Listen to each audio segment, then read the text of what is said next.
జ్ఞానవాణి ప్రేక్షకులకు శుభోదయం. మరియమాత పూజిత మాసము 7వ దినము. గాబ్రియేలు దూత దేవమాతకు మంగళవార్త చెప్పుట. ప్రియ సహోదరి సహోదరులారా, పతనమైన మానవాళిని రక్షించి తిరిగి మోక్షద్వారం విప్పి దైవ ప్రణాళిక చొప్పున తన బిడ్డలైన నరులను తన చెంతకు చేర్చుకునే నిమిత్తము వేదాలలో ప్రవక్తలు పలికిన పలుకును నెరవేర్చుటకు భగవంతుడు పూనుకున్నాడు. సమయం పరిపక్వం కాగా ఆయన గాబ్రియేలు దూత గలిలయలోని నజరేతు గ్రామంలో నివసిస్తున్న మరియమ్మ వద్దకు పంపారు. మరియ తల్లి నిష్కలంకమైనదిగా, జన్మపాపం సోకని పవిత్ర మూర్తిగా దేవుడు ముందుగానే ఏర్పరచుకున్నారు. మంచి పనికి మంచి మార్గం ఎంచుకోవడము దేవుని నైజం. గాబ్రియేలు దూత మరియ తల్లి దగ్గరికి వచ్చి, అనుగ్రహ పరిపూర్ణురాలా, నీకు శుభము, ఏలినవారు నీతో ఉన్నారు. ఇదిగో, నీవు గర్భము ధరించి కుమారుని కనెదవు. పవిత్రాత్మ నీపై వేంచేయును.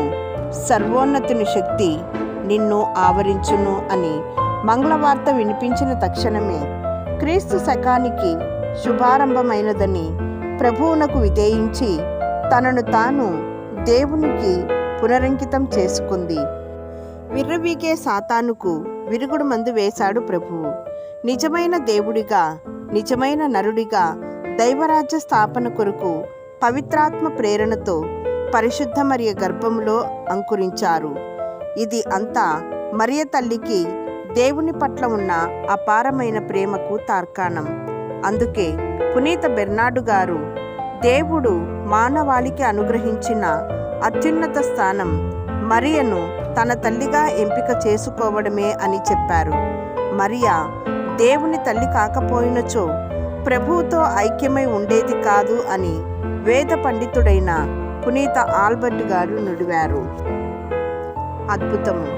క్రీస్తు ప్రభువు కన్య మరియమ్మ నుండి జన్మించినందుకు జ్ఞాపకార్థముగానే మనము ప్రతిదినము త్రికాల జపమును ముప్పూటా చెప్పుకుందుము. పూర్వము ఈ జపమును పెద్ద పండుగ దినమునందు మాత్రమే చెప్పుకొనివారు.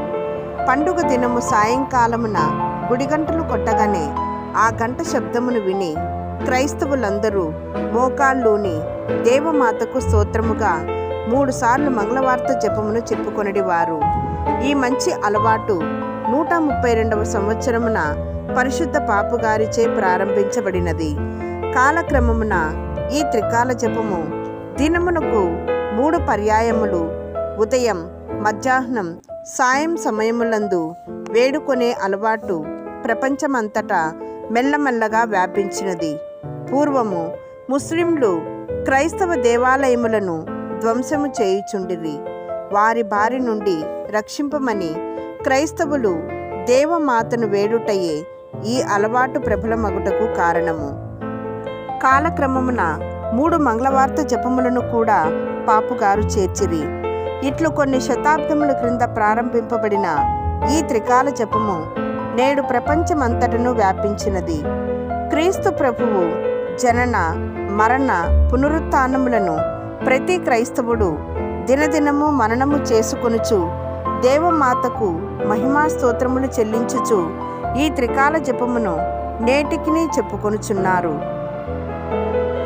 ఉదయకాలమున ఈ జపము చెప్పుకొనుటచే ఆ దినము మనకు శుభ ప్రారంభముగా ఉండునని తెలుపును.